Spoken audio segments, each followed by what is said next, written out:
Oke teman-teman para penggemar tuak aren, sekarang kita mau membuktikan benarkah tuak suling bisa terbakar, atau bisa juga dikatakan tuak suling nomor 1 bisa terbakar. Sekarang kita akan membuktikan. Ayo, Jangan lupa subscribe ya. coba kita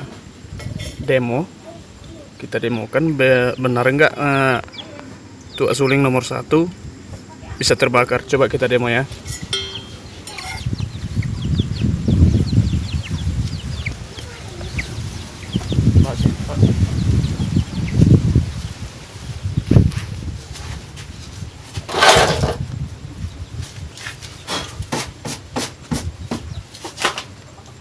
Coba kita tes ya kawan-kawan ya. Benar nggak dia bisa terbakar begitu. Oke, ini dia. Coba. Nah, ini dia ya. Teman-teman, terbakar dia ya. Nah, itulah dia nomor 1 ya.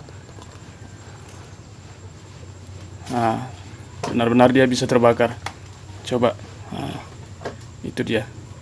Ini dia masih nomor 1, masih sedikit dia. Coba teman-teman lihat ini. Itu tadi kita demo. Bisa terbakar ya.